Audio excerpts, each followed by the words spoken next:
TV Telugu. ఇప్పుడు AP top 10 చూద్దాం.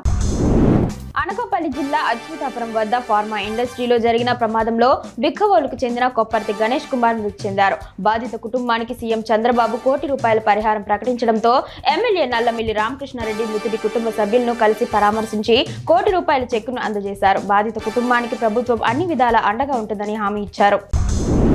అవనిగడ్డ నియోజకవర్గం ప్రజలు అప్రమత్తంగా ఉండాలని యూపీ నుంచి ముసుగు దొంగలు వచ్చినట్లు సమాచారం ఉందని అవనిగడ్డ డీఎస్పీ మురళీధర్ తెలిపారు. కోడూరు పోలీస్ స్టేషన్ వద్ద పాత్రికేయ సమావేశం నిర్వహించారు. ఈ సందర్భంగా రైతులు వ్యవసాయ పనులకు వెళ్లేటప్పుడు ఇంటి తాళాలు ఇంటి వద్ద ఉంచకుండా జాగ్రత్త పరుచుకోవాలని, వీలైనంత వరకు ఇంటి వద్ద వ్యాపార సముదాయాల వద్ద భద్రత కోసం సీసీ కెమెరాలు ఏర్పాటు చేసుకోవాలన్నారు.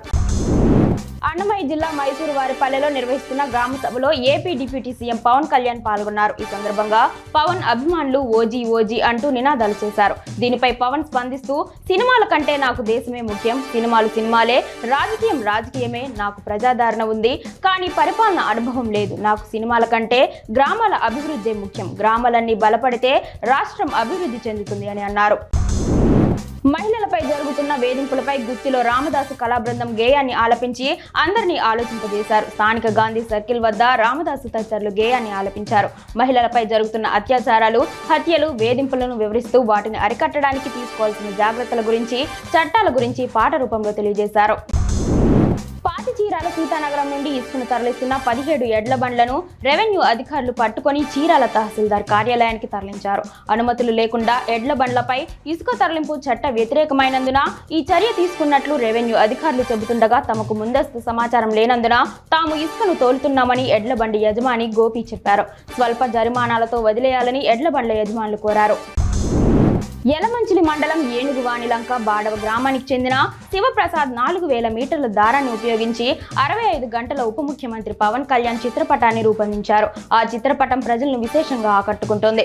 పేపర్ కటింగ్ ఆర్ట్ ద్వారా వినాయకుడు, సింహం, పులి తదితర చిత్రాలను రూపొందించారు. పెన్సిల్ మొనపై జాతీయ పతాకం, తల్లి కడుపులోని బిడ్డ, శివలింగం తదితర వాటిని రూపొందించారు. అవి చూపరులను విశేషంగా ఆకట్టుకుంటున్నాయి. వాటిని మొగల్తూరు అభ్యాస కళాశాలకు తీసుకొచ్చిన సందర్భంగా పలువురు విద్యార్థులు ఆసక్తిగా తిలకించారు.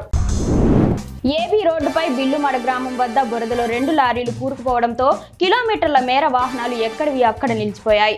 ఈ రహదారిలో ప్రయాణించాలి అంటేనే ప్రయాణికులు, వాహనదారులు భయపడుతున్నారు. ఈ రహదారిలో ప్రయాణిస్తే గమ్యస్థానానికి ఎప్పుడు చేరుకుంటామో తెలియక ప్రజలు ఆవేదన వ్యక్తం చేస్తున్నారు. అవగాహనతోనే అంటురోగాల వ్యాప్తిని నివారించవచ్చని వైద్యాధికారి డాక్టర్ పావని అన్నారు.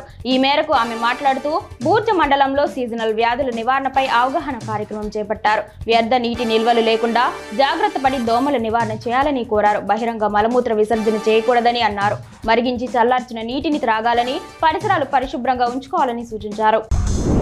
పెనుగొండ చుట్టుపక్కల గ్రామాలలో వేకువజాము నుంచి ఎడతెరపలేని భారీ వర్షం కురిసింది. పెనుగొండ, మార్టేరు, నెగ్గిపూడి, వనంపల్లి, చెరుగువాడ, శేషమ్మ చెరువు, పండిత విల్లూరు తదితర గ్రామాలలో కురిసిన భారీ వర్షానికి లోతట్టు ప్రాంతాలు జలమయమయ్యాయి.